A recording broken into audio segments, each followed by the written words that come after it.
You've fled your home country, seeking safety, hoping for a chance to build a new life, only to be rejected by the very people who could help. Now, what if I told you that the person who denied you asylum, the one who turned their back on your plea for compassion, ends up in a life or death situation, and the only person who can save them is you? This is a story of survival, justice, and redemption. A story where irony runs deep and compassion shines the brightest in the darkest of moments. Welcome to the refugee who rescued the politician who denied him asylum. The year was 2015, and Omar had just crossed the Mediterranean, a harrowing journey that cost him everything he once knew. He had left behind his family, his home, and the only world he had ever known. In a land that had seen too much war, too much death, and too much despair, Omar was just another refugee, a faceless number to most. His goal was simple: asylum, a new life, safety. But for him, that wasn't as easy as it sounded. When he finally made it to the shores of Europe, his hopes soared. This was the moment. He had heard stories of compassion, of people being taken in, of nations offering refuge. But when he reached the border of the country that promised hope to so many, things took a sudden turn. The politician in charge was none other than Simon Hale, a rising star in the political arena, hailed for his tough stance on immigration. To him, refugees like Omar were burdens and threats to the stability of the nation. The moment Omar's case reached Simon's desk, his decision was swift, without a second thought. Denied, Simon had written on the top of the form. No explanation, no compassion, just a line that shattered Omar's world. Now you might be asking yourself, what does this have to do with rescue?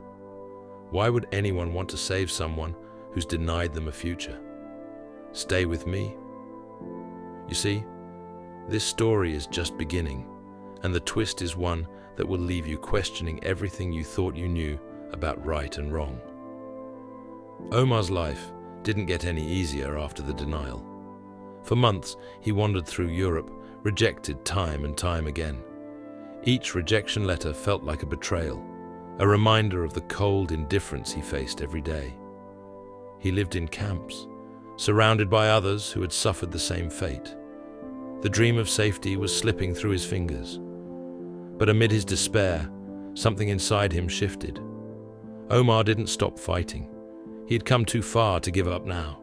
He began to help others, sharing his story, advocating for people like him, those stuck in a system that cared more about politics than people. He became a voice in the wilderness, determined to survive, determined to be heard. Meanwhile, Simon Hale's political career was on the rise. He'd risen quickly in his party, becoming a key figure, beloved by his supporters and respected by his peers. But even the strongest fall. Simon made enemies, powerful ones. And one fateful evening, as he was driving home from a campaign event, an attack, an ambush, was waiting for him. He was kidnapped, thrown into a van, and taken to an unknown location. It was a brutal act of revenge, meant to send a message. His captors demanded a ransom, but they were also sending a more personal message. You turned away the innocent. Now you will suffer. But here's where things take an unexpected turn. Simon's captors made one mistake. They didn't realize who was watching. Omar was there. In the shadows, on the outskirts of the city, his eyes caught sight of the van as it sped away from the scene of Simon's last rally. A strange instinct overtook him. He knew who was inside that van. He knew that Simon Hale, the man who had denied him everything, was in grave danger. Omar's heart pounded. A decision had to be made. He could walk away. He could forget Simon's rejection and continue fighting for his survival. He could leave the past behind and start fresh. But something inside him, something he hadn't even realized was there, compelled him to act. He followed the van, quietly, stealthily. Hours passed as Omar tracked the kidnappers to their hideout. With every step, the weight of his decision grew heavier. If he succeeded, he would risk everything: his safety, his future, and maybe even his life. But in that moment, Omar realized that sometimes we're called to do the impossible, not because it's easy, but because it's right. What happens next? Will Omar manage to save Simon, or will the shadow of the past consume them both? Stick around, because the final twist will change everything you thought you knew about redemption. Omar didn't hesitate. He took a deep breath, pulled himself together, and stormed the hideout. With calculated precision, he neutralized the captors one by one, all while keeping Simon's life as his priority. When Simon was finally freed, bruised but alive, he looked up at the man who had saved him. It took him a few moments to process it, to recognize Omar for who he was, the very refugee he had once denied. And then, something incredible happened. Simon didn't blame him. He didn't throw him away. Instead, Simon fell to his knees, overwhelmed by gratitude, realizing that the man he had once cast aside had just saved his life. It was the ultimate act of redemption. Omar had done the impossible, not just saved a life, but offered a second chance.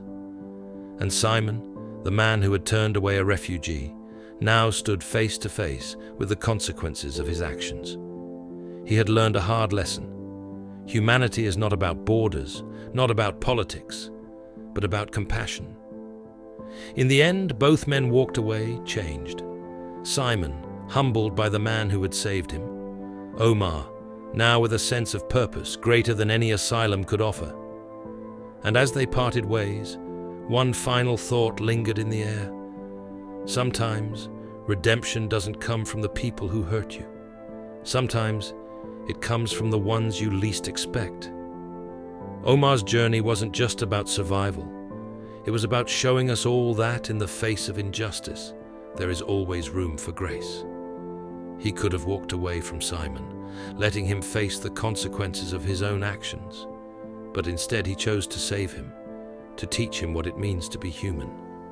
And Simon? Well, he learned that the things we choose to believe about borders, about others, about ourselves, are not always the truths we should hold on to. So, what do you think? Can forgiveness truly redeem someone who's wronged you? Is it possible to find grace in the most unexpected places? Let me know your thoughts in the comments below. Thank you for joining me on this incredible journey. Remember, sometimes the greatest heroes aren't the ones we expect. Until next time, keep questioning, keep learning, and keep believing in the impossible.